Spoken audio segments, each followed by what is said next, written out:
I walked through the door and immediately felt something was happening. The apartment was clean, sparkling, smelled of pine sol, and the chrome was polished for the first time in a long time. Donna stood nervously in the hallway, all dressed up. Not for going out, but not in his typical unkempt look lately. Her hair was pulled back and shiny. The children did not run underfoot. There was not a sound in the house. Her face showed guilt and nervousness. I remembered our first years, which, in fact, were not so long ago. She never had much money, grew up on scholarships, worked in cooperatives, and used summer earnings. She was very thrifty. When we got married, I had already been working for 2 years and earning decent money, almost $50K per year. I encouraged her to buy what she needed and even what she just wanted. Every time she bought something for herself, she felt guilty and started cleaning furiously. The whole house from top to bottom. It was as if she was punishing herself. It took me several years to break this habit. But the house looked like this again. Guilt. I assumed something would happen soon, the way things were going. My fears have increased greatly over the past couple of days, as my worst fears have been confirmed. One of the friends reported that he saw my wife in an intimate embrace with another man. I had started my preparations less than 48 hours earlier, was hoping for more time. Frankly, this was one of several scenarios that I foresaw. Recognition and confrontation. I silently prayed that she wouldn't give in completely. "Alan," she said anxiously, "we need to talk." No introductions, no soft approach. Straight to the point. Too fast, I almost didn't have time to react before she destroyed everything to the point of no return. I shook my head, putting my briefcase on the floor, and walked towards her. "After," I said softly. Then I hit her. "Did you want to talk, honey?" I asked softly. Her eyes met mine. Hers were nervous, questioning, assessing. Mine waited patiently. I didn't even squeeze. I made lasagna," she whispered. "Beer or wine for dinner?" "The wine will be perfect," I replied.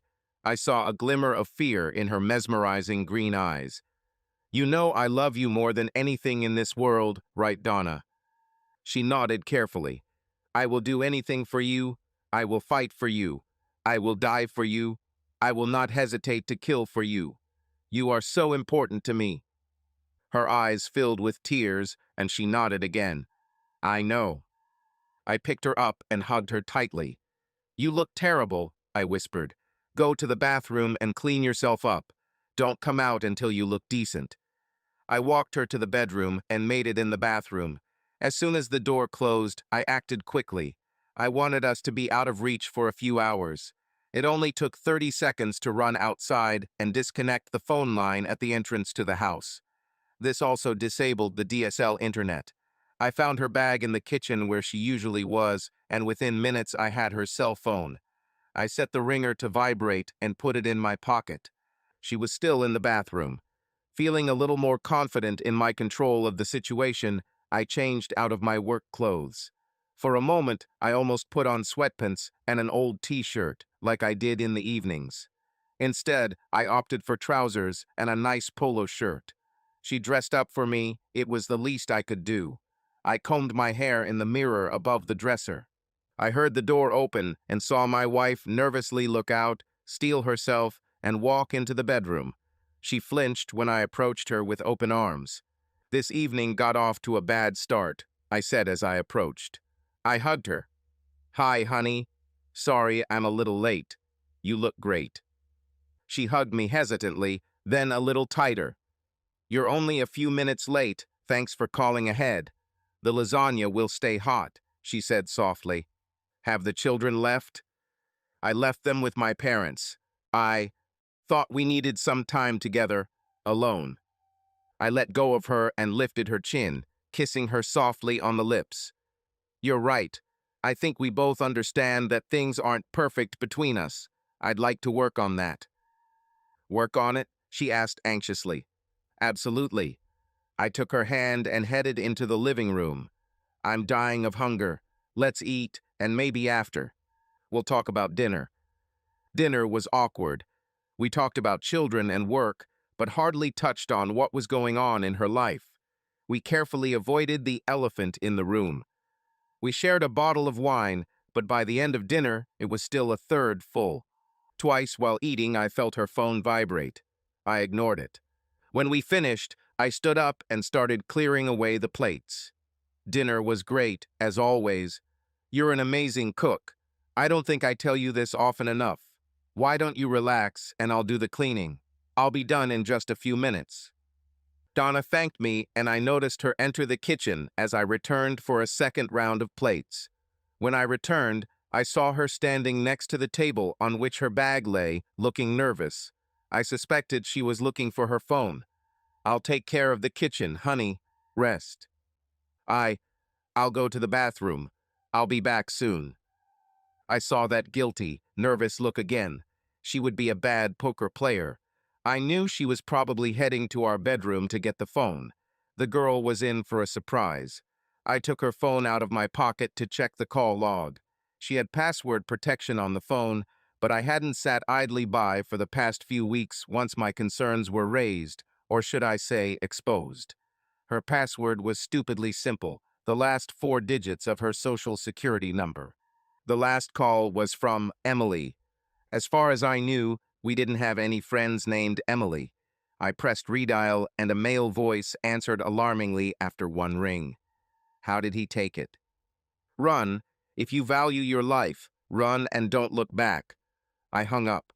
She entered the living room a few seconds later, white as chalk. I walked over to her and led her back to the dining table, sitting her down at the end. I placed a glass of wine in front of her. Wait a minute. There's something I want you to do for me before we talk, okay? She nodded quietly. She sat with her hands folded in front of her, trying to stop shaking. A minute later, I returned from the office and placed a piece of paper in front of her. I want you to read this. Think about it. Consider the words carefully. I'll be back for you in 10 minutes. During that time, I want you to think about what this means to you.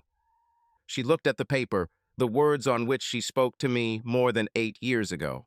I, Donna, take you, Alan, to be my husband, to have and to hold from this day forward, for better and for worse, for richer and for poorer, in sickness and in health, to love and cherish until death do us part.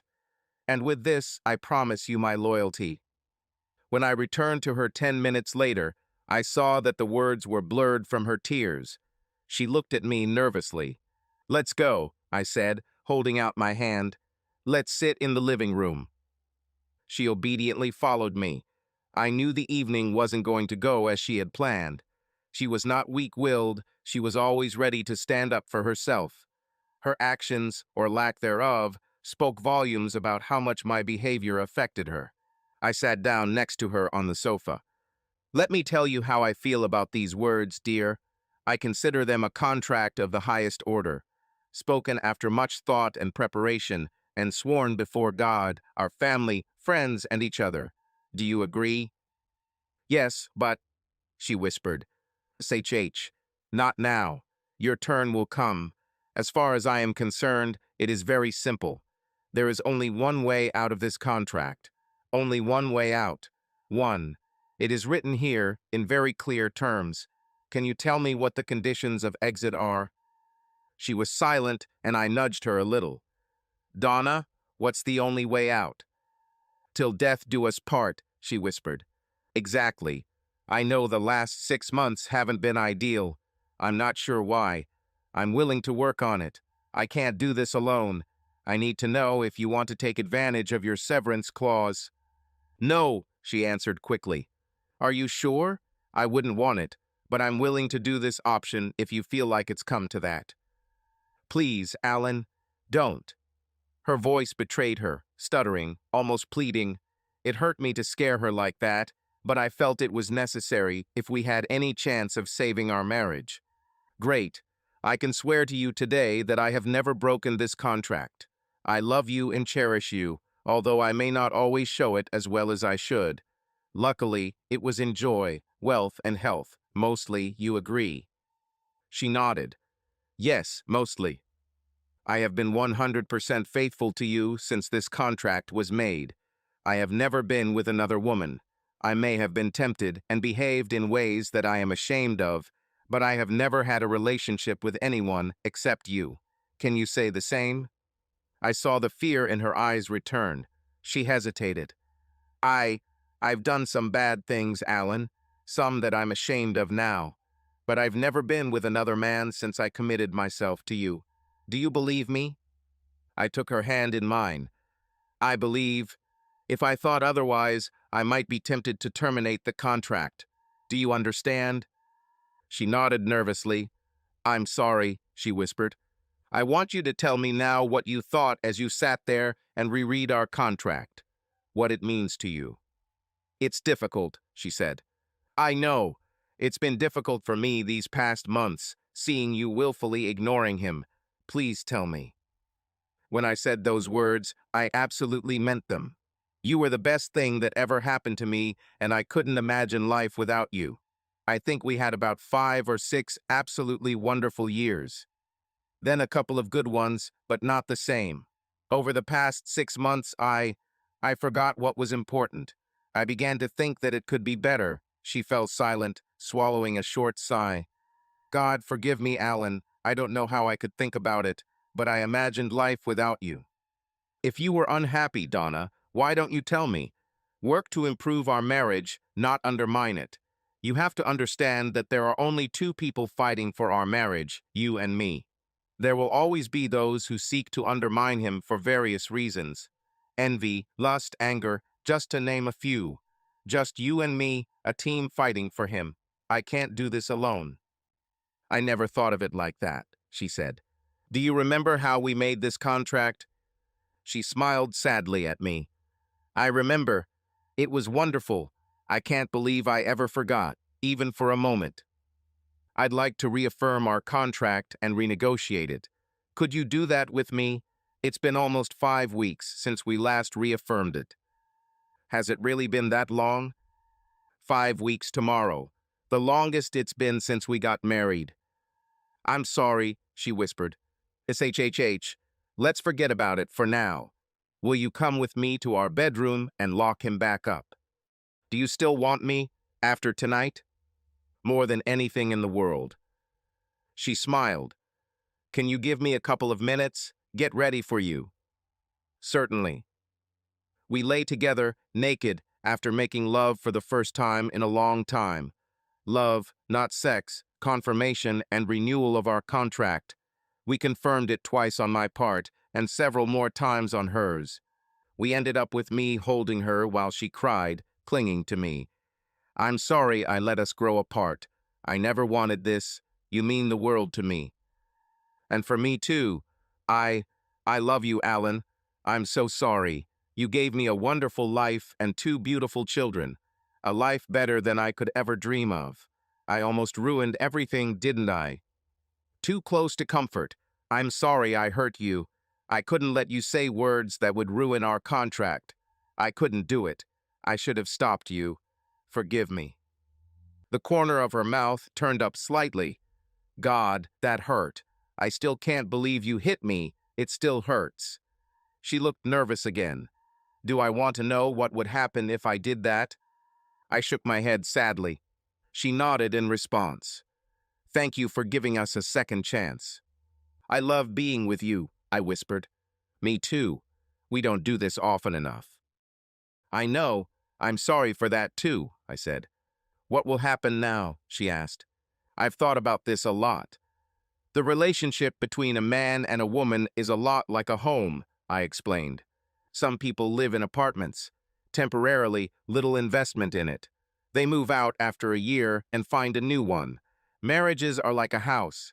You invest in it, you commit, you work to make it a home.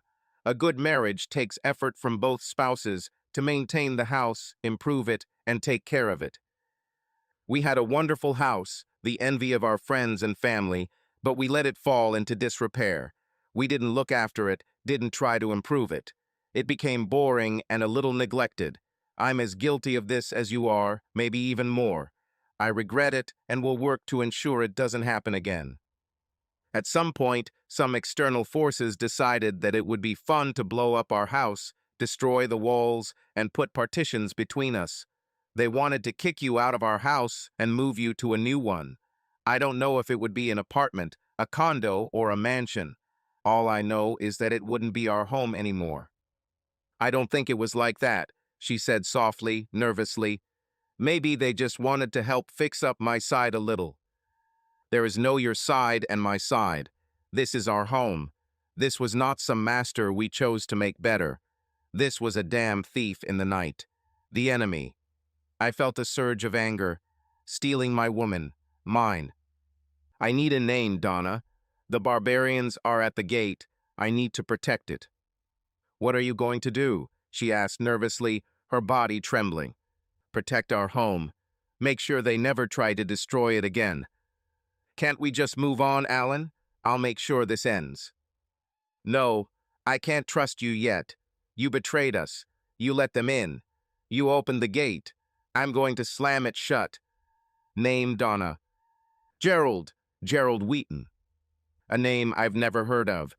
None of our friends, thank God. I'm angry at you, my love. Very angry. This would never have happened if you hadn't opened the gate. Betrayed our marriage. You were a traitor for allowing another to interfere. It will be a long time before I can fully trust you as the only one protector of our marriage. Do you understand? She nodded nervously. I never wanted this to happen. I'm so sorry. Forgiven, I whispered, gently stroking her cheek. Forgiven but not forgotten yet. What are you going to do? She asked again. First, here with you, rebuild the walls. Right now, I'm slamming the gate shut. Then, I'll deal with the invaders. That's all you need to know. You won't talk to him, warn him, or anything. If he comes to you, shoo him away. If he insists, scream, fight, yell, whatever, but don't talk to him. Call me if you can. Do you understand? No more second chances. Yes. Shouldn't I tell him it's over? No need. I already told him. Her eyes widened, and I felt a shiver of fear run through her. Be careful, she said softly. I smiled.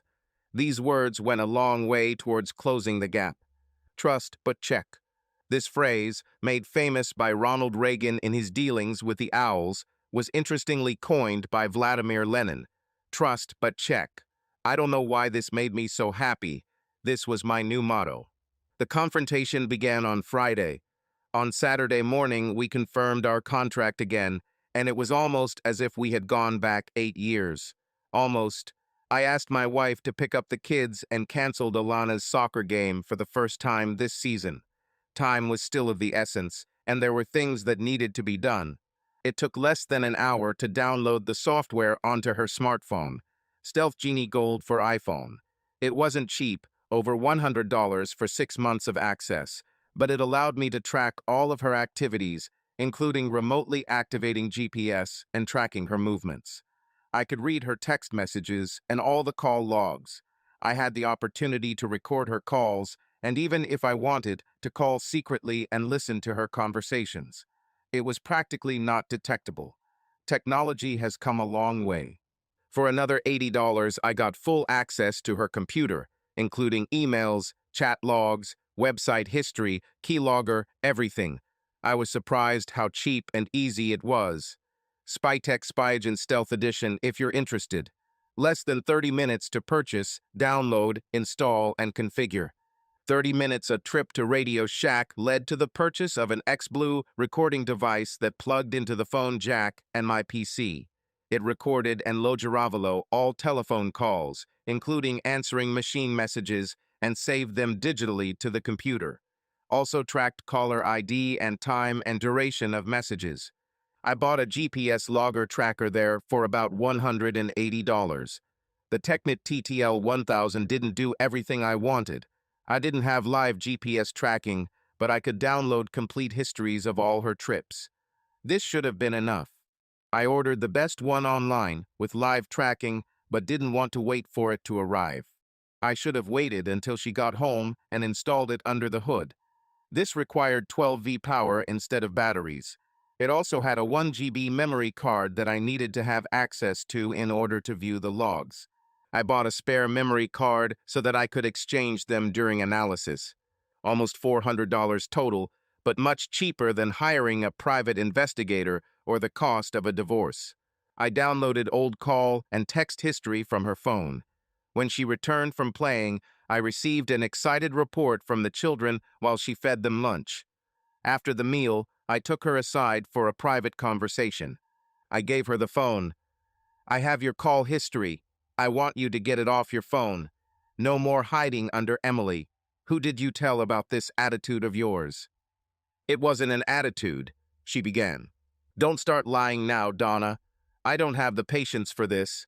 We need to move forward. Every lie, every deceitful act sets us back 2 steps. Another crack in the foundation of our home. The truth now. Who knows about it?" She blushed. "Karen and Lisa." I sighed.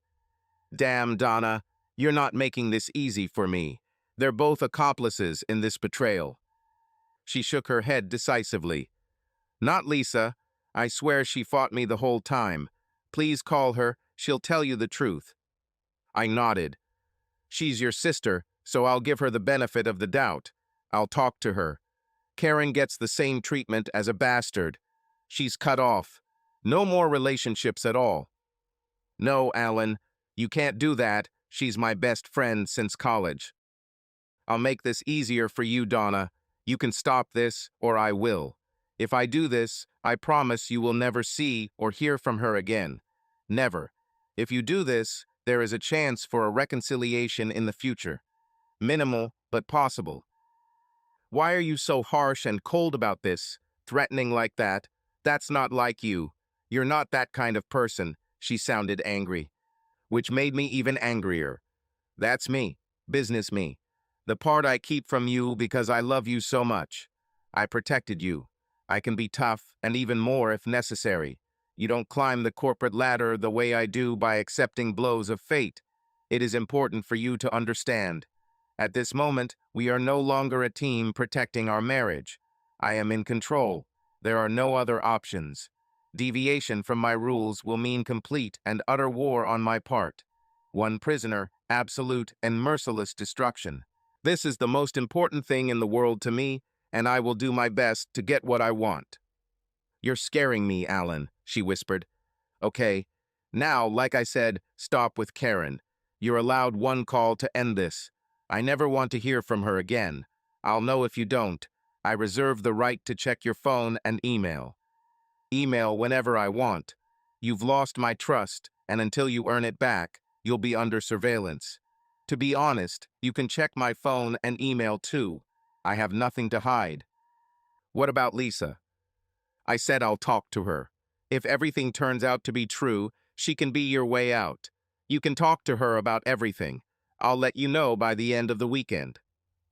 "What should we do next, Alan? I feel like I've already lost you. You don't trust me, and you keep an eye on me. I'm scared of you." "We talk, we open up. We discuss what went wrong and how we can fix it. We take time to repair the cracks in our relationship. We rebuilt our home. At some point, you lost respect for me. If you don't respect me, then at least be afraid. I will spend a lot of time and effort to regain your respect while you work on rebuilding trust. We will make this a priority in our lives." "I never lost respect for you," she argued. "Your actions say otherwise." "What if this isn't enough?" she asked. "That's not an option. You don't want to know what will happen if you break our contract. That's all I'll say about it. There won't be another chance." I didn't break it, you know. You have to trust me. I thought about it, but I wouldn't do it while we were married." "I know. That's why we're giving it a second chance. I know more than you think." "How many?" she asked. "You'll never know. Much. Let's leave it at that." "But how?" "I said you'd never know. Leave it, Donna. Be glad you stopped it before it went too far." I called her older sister Lisa. We had a long, frank conversation. Donna was honest. Lisa was firmly against what she was doing and was on the verge of letting me know before things went too far. I brought her into my plan, at least partially. I asked her to be Donna's confidant in the future and help her get back on track. "Why did you stop it? If she wanted to leave, why didn't you kick her out? Lisa asked. I love her. She is the mother of my children. She made a mistake, and we stopped it before it went too far. I would rather fight for my marriage and my wife than let someone else steal her from me. If I kicked her out, it wouldn't be nice. I don't believe in rewarding traitorous bitches and predators. I'll do whatever it takes to make sure she and the bastard pay dearly if necessary. You wouldn't hurt her, would you? Ask her. She knows. She sounded nervous. I wouldn't want to get on your bad side, would I? No, you definitely wouldn't. On the other hand, I am very loyal and grateful to those on my side. I can't thank you enough for trying. I owe you one, Lisa. Let's fix your damn marriage, knock some sense into her fat head, and call it even. I laughed. Hardly. I'll be even more indebted to you. I don't mind being in your debt. I'll gladly accept all the help you can give us. She's my little sister, Alan. I'll help, but if she fails, I won't be the one to tell you. I see. Let's try to keep this from happening, okay? She nodded. It was good to have understanding and an ally. The conversation with Karen's husband, Jerome, did not go so smoothly. We met at a local bar where I bought him a beer. What's going on, Alan? You've never asked me out for drinks before. The first and last time, I'm afraid. Your wife contributed to the destruction of my marriage. Up to her neck. I stopped it. She will have nothing to do with our lives anymore. Unfortunately, that includes you. It's a shame. I've always liked you, Jerome. Unfortunately, your wife is a traitor. I saw how angry he got. His face turned red. Why the hell are you calling my wife names? Donna was on the verge of cheating. Karen encouraged her. I know for sure. I was warned by a friend, a real friend, unlike your wife. I did a little research. I have proof and a confession from my wife. Apparently, Karen believes that cheating in marriage is okay. I don't agree with this opinion, and I won't allow anyone who supports it to be a part of our lives. I just thought it was fair that you should know when we cut you off. What evidence? He asked, gradually cooling down. It's none of your business. Donna stopped. The bastard who tried to seduce her will pay dearly. Everyone who helped will pay too. I'm giving you fair warning. Karen helped. I do not believe you. You don't have to. It won't change my answer in any way. She's my enemy now. You have a choice. Step away yourself or try to protect her. Either way, she has to pay. What the hell? Are you threatening me? I sighed. I did it out of politeness, Jerome. Like I said, I've always liked you. This is a warning. You have a little time, not much. Then the hammering will begin. I gave him the list. Surveillance tools. If you want to know more about the woman you're married to, use them. Or don't use them. I don't care. I stood up and left the 20 on the bar. It was nice knowing you. If you decide to take a clean break with her, let me know. I'll try to keep you away from the consequences. He looked at me as if I had a third eye. I don't believe you. Yes, you do. Confirm it, and stay away. I took a few days of emergency leave from work, agreed to check my email and deal with any major issues that arise, but will not be in the office for at least 3 days, maybe for a week. I started courting my wife. Little things, notes, one flower, small decorations, took her out for dinner, complimented her, showed interest in making love every night, and she responded to it. She didn't know that I took a vacation. I left the house at the usual time every morning and worked on my plan. It started with a little reconnaissance, finding out where he lived through public records and tracking his car, a 2-year-old Sebring. I followed him from his home to work, with little fear that he would recognize me. I had, of course, never seen him before. On Tuesday, I installed a postal GPS tracker on his car, the one with the paid service for real-time tracking, and had live updates of his location. When I returned home that night at the usual time, I knew not only where he lived, but also where he worked, where he went, and what he did. I was even able to put a macro recorder in his car that I could listen to while he was in the car. I could download conversations or even turn on the microphone remotely and eavesdrop. From my wife's computer, I sent him an email. I tried to use the same words and tone as in her previous interactions with him. Dear Jerry, everything is over. I was wrong in responding to your advances. Please don't try to contact me again. I am married and want to restore my marriage. Please accept these images as a sign of friendship. I will remember our time together fondly, but it is over. Please, if you really care about me, don't make this any more difficult than it already is. Donna. The application was an executable file. Clicking on it started a simple slideshow of 4 photos of my wife. None of them were particularly spicy. A simple program also installed software on his computer. Illegal, of course. That night, I was able to download his email history, website history, passwords, and other useful data. Another $80 well spent. On Wednesday, I analyzed the information collected. The information was alarming, but not particularly surprising. Donna deleted her emails, but this idiot kept them all.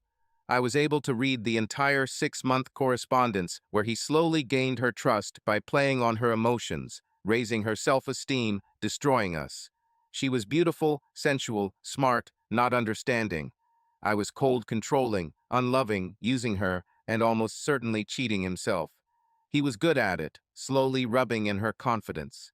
It was interesting how they met. Karen introduced him to a volunteer event at the church. In our damn church. What a slippery way to pick up women.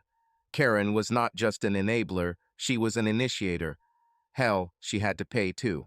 It turned out that the bastard was a serial seducer. My wife was not his only target. He was still in touch with his 2 previous conquests and had his sights set on the next one.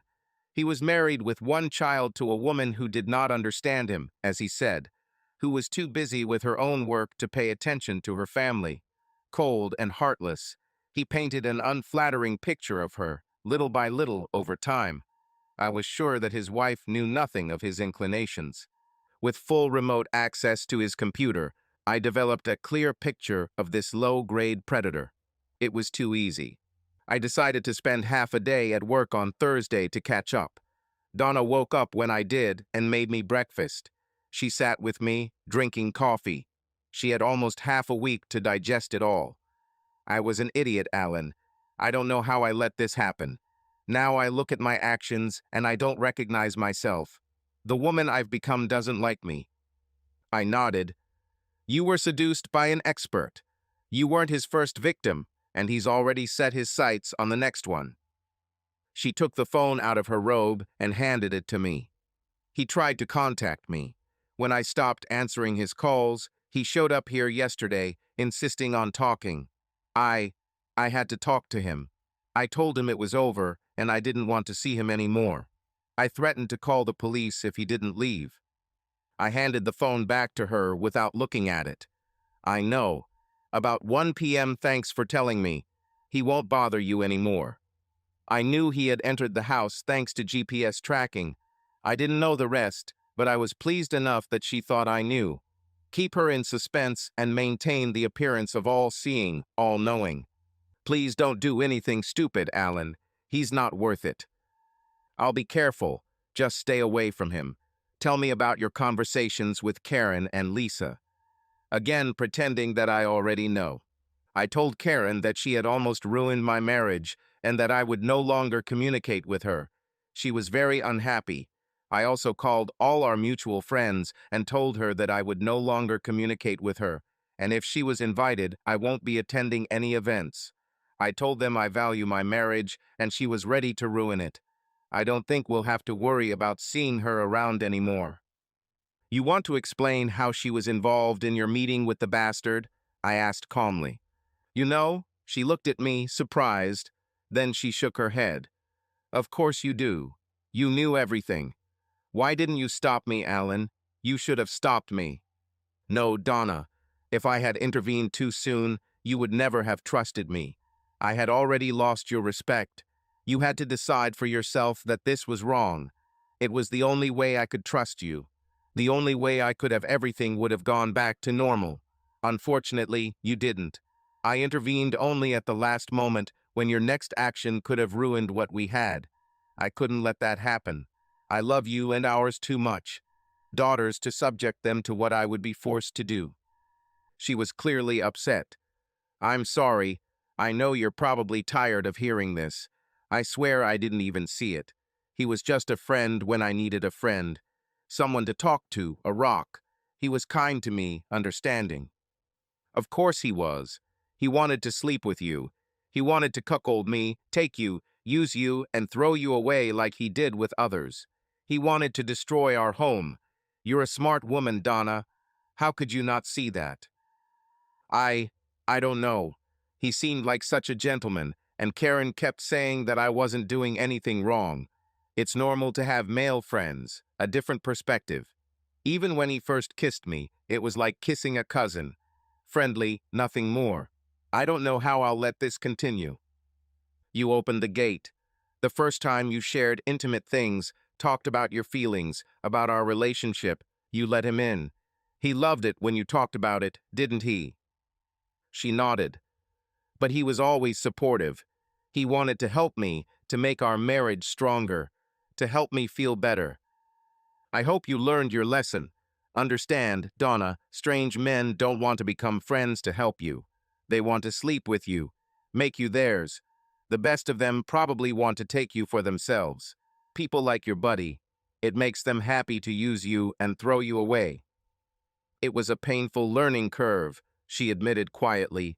Still hard to believe. He seemed so good. Enough about the scoundrel and Karen, his accomplice. I'll deal with them. What about Lisa? 2 long conversations. She gave me a good scolding. She says I'm lucky. I agree. She's good. I never thought I'd understand that. I'm sorry I didn't try to get to know her better. Glad she's in your life. She looked nervous. I want to ask you something, she finally said. Absolutely.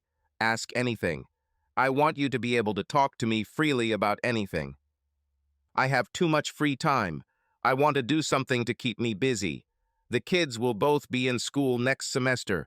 I think I want to get a job or at least do some volunteer work. This is a great idea. We don't need money, so that shouldn't be a consideration. You can get a job if you want, study or volunteer. I'll support you in any endeavor. You're a smart woman. I'm sure you'll succeed in anything. It will be part-time. Only while the kids are at school, I hope. I don't want anything to interfere with what we're doing. Okay? If you need my help with anything, job search, references, resume, anything, let me know. She stood up and hugged me. You really love me, don't you? I hope you don't even have to ask, darling. You're everything to me. I'm sorry I started forgetting about it. I'm going to make it up to you. You'll never have to worry about me again, I promise. I know. I'm willing to accept some of the blame. I didn't do my part in maintaining the love and passion between us. I didn't take care of our home like I should have. That one mistake I won't allow myself to repeat. I love you, Alan. Thank you. I love you too. That morning I hired professional help. I had hoped to avoid this, but the information received from the bastard's computer made it necessary. It wasn't cheap, costing me $2,000, but it was fast. I got the results on Friday morning. I was ready for my move. Public libraries are wonderful things. The computers there are free and mostly unsecured. Within 20 minutes of sitting, I inserted a USB drive into the car and installed an anonymous private VPN service. The bastard was kind enough to leave his credit card information on his PC, and he paid for the service. I thought I had covered my tracks as well as I needed to. His emails related to his previous conquests, as well as some very incriminating photographs, were sent to their spouses, as well as his wife. The full history of his current seduction was sent to the unfortunate husband, with information about his previous successes inclusive. GPS locations and car conversations described suspicious dinners and a planned future meeting. The soon-to-be deceived spouse was given a location, date, and time. One of the women he was involved with worked with him at the same company. She no longer worked in the same building, but that didn't change anything. His email contacts with the company were filtered to include all work email addresses, and all of his coworkers were notified of his activities with his employee and everyone else he was associated with. All customer contacts extracted from his email were notified of the type of person he was, in detail with photographs. This was just the first step. Donna was dressed as I asked. The kids were at her sister's for the night, and I took her out to dinner and dancing. She turned down several men who invited her to dance and spend time with me. I thought we had a great time for the most part, but she seemed distracted. At the end of the evening, on the way home, she turned off the radio. "It's begun, hasn't it?" "Yes." He must have called home and my phone at least a dozen times. He left several disturbing text messages. He blames me. "I'm really sorry. I'll make sure he stops.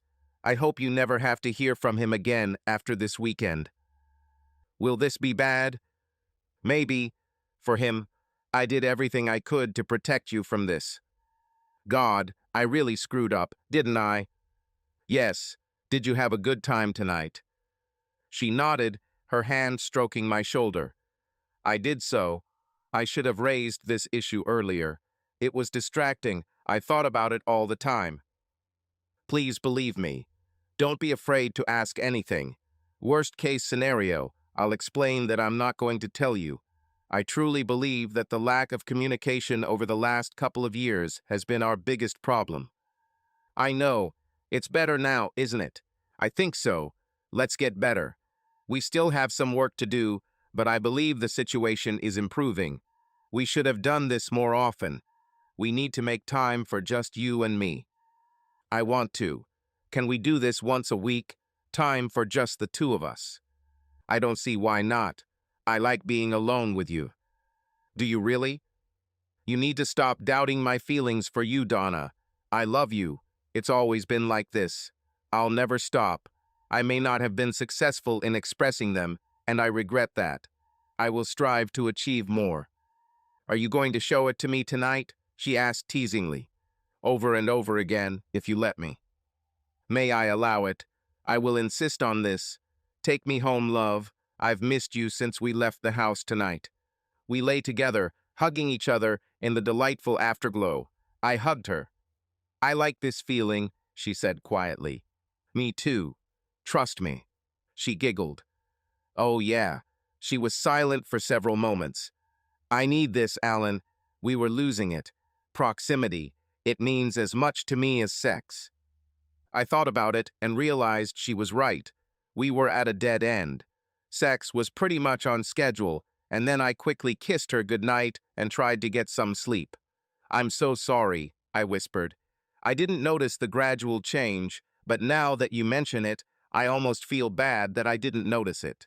I took you for granted. Me too. You were so kind to me, but I expected it, not appreciated it. I've always loved you, but I think I've gotten to the point where I don't love you anymore.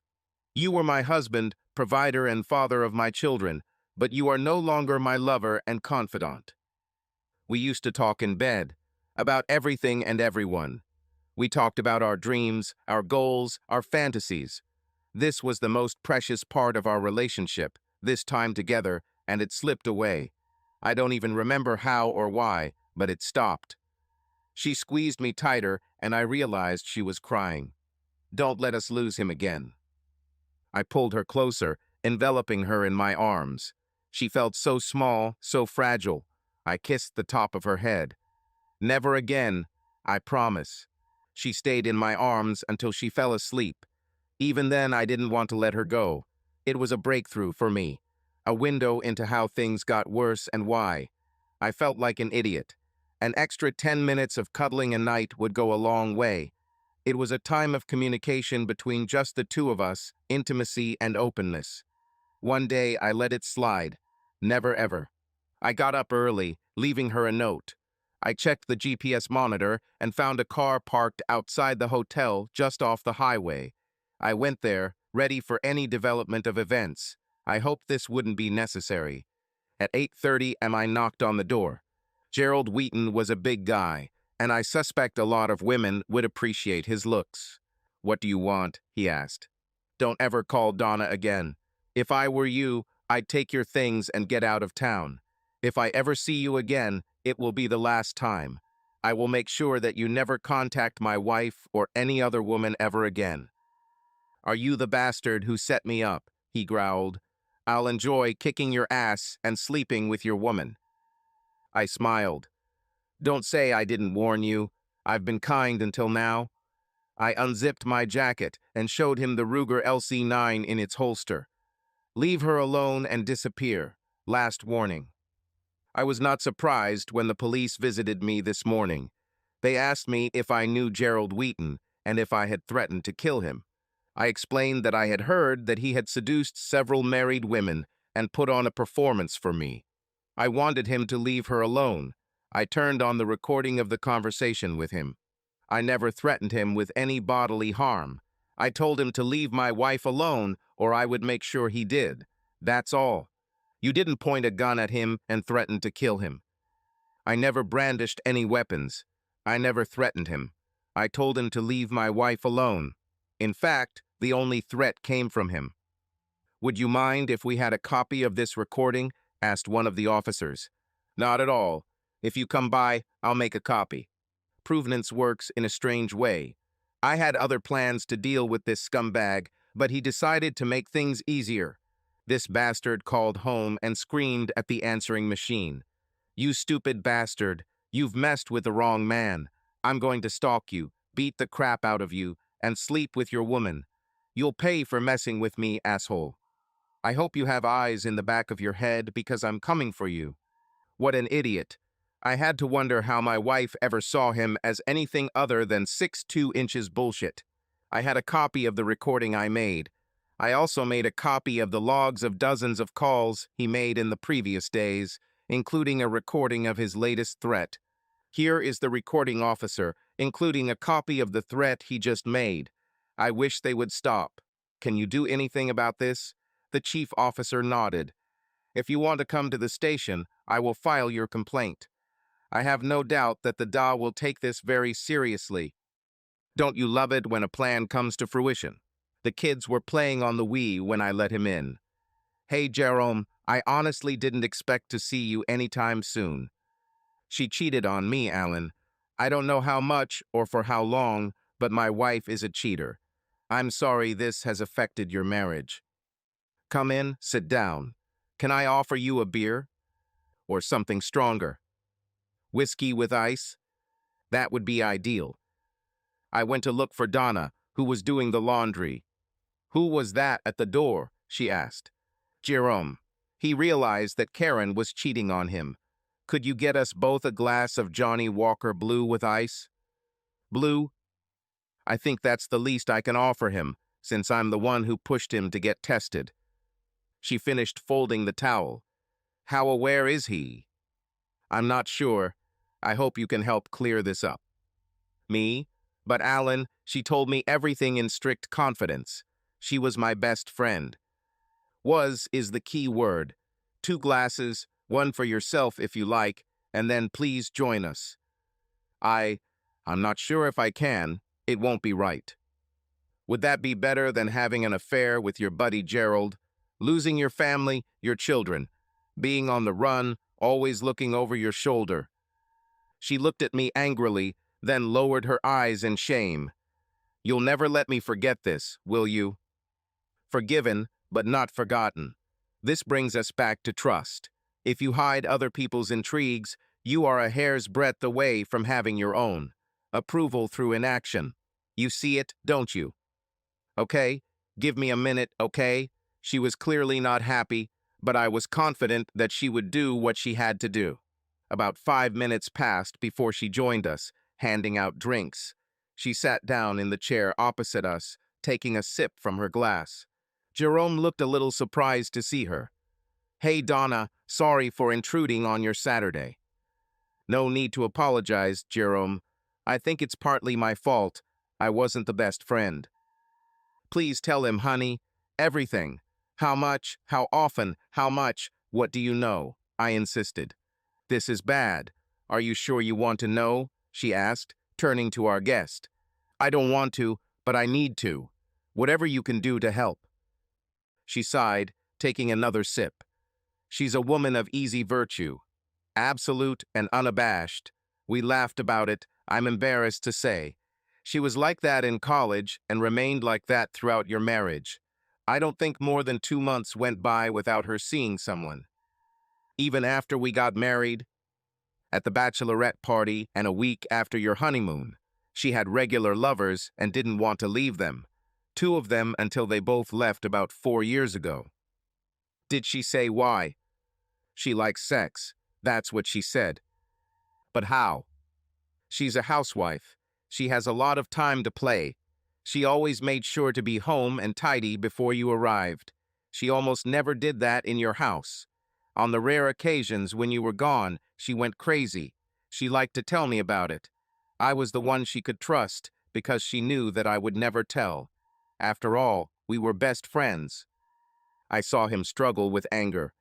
After they left, she was depressed for a while before she found new lovers. None of them lasted longer than 6 months. She was picky, and finding discreet men turned out to be more difficult than she thought. I'm sorry to be the one to tell you this. She never tried to pull you in, I asked.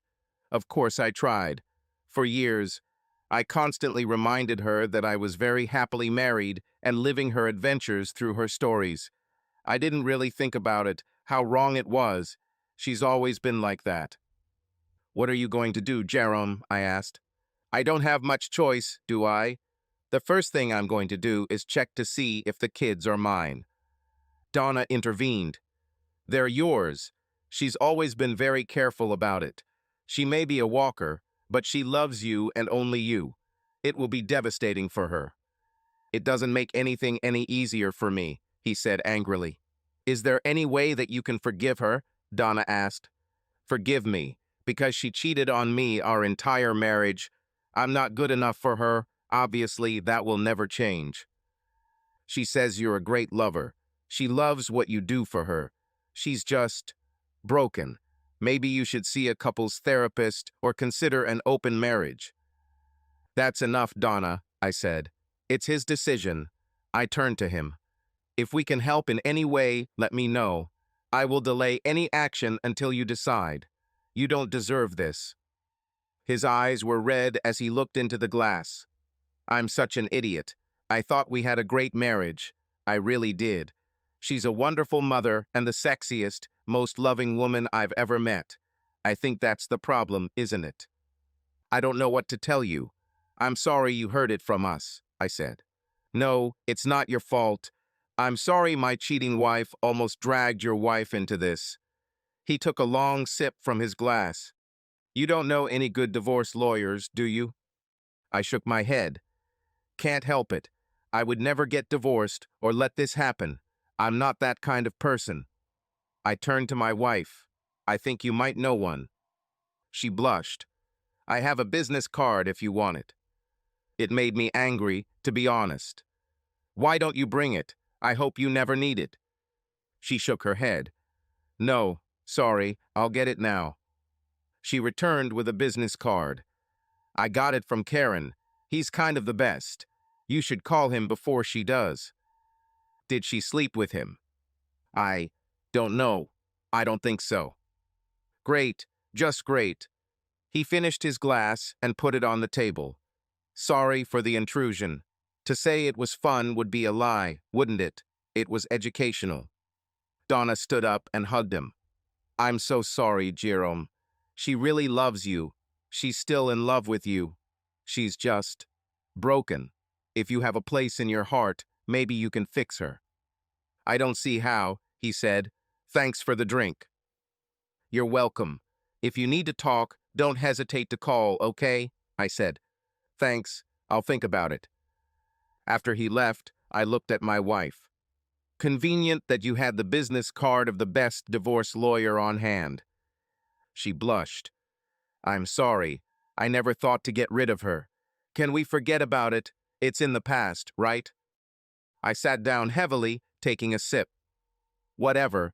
Your best friend was a real prostitute, right? She sat down next to me, moving closer. I wasn't feeling particularly romantic at this point, but I didn't pull away. I think they had a great sex life, but it was never enough for her.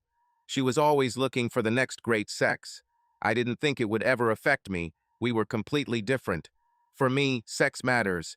That's it. Why I never cheated on you, even when I was thinking about leaving. We've never discussed this. You say you've never had sex, but I'm sure you've done more than just hold hands. Do you need to know? I'll tell you everything if you want. Is it enough for you to know that I never had sex? I didn't do it. I couldn't do that to you while we were married. Believe it or not, I treated my vows seriously. Kissing, touching. I did things that I'm ashamed of. I allowed him things that I should never have allowed. I didn't love him. But you were ready to leave our marriage, I reminded her.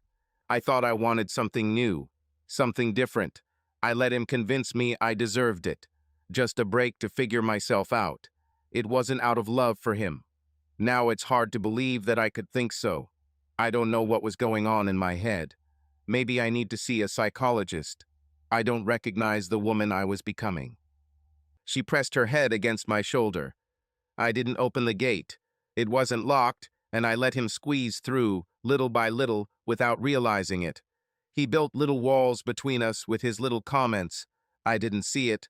I'm so ashamed. You deserve better. I hugged her, holding her close. I bet you won't let this happen again. This is the first time you've been seduced by someone other than me. She nodded. Never.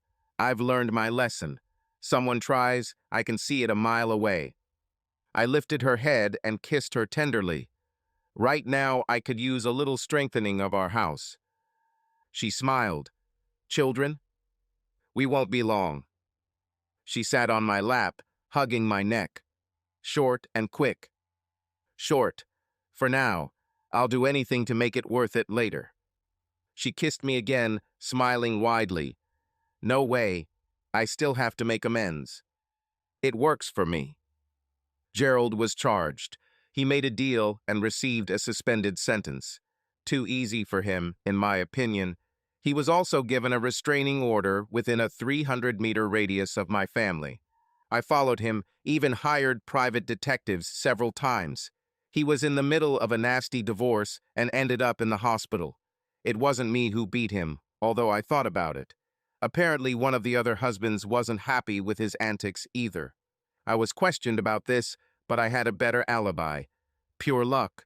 Dinner with Jill and her husband Roger and about 100 witnesses and CCTV. The police only asked me once. I had mixed feelings. I would like to take revenge personally, and now the risk is much greater. On the other hand, it was a serious fight. I decided to wait. As they say, revenge is a dish best served cold. Karen and Jerome separated. She sees a therapist, and they both go to marriage counseling. I don't know how he copes knowing what she did to their marriage. I'm putting off taking revenge on her for now. The loss of her best friend, most of her mutual friends, and the state of their marriage are taking a toll on her. She gained weight.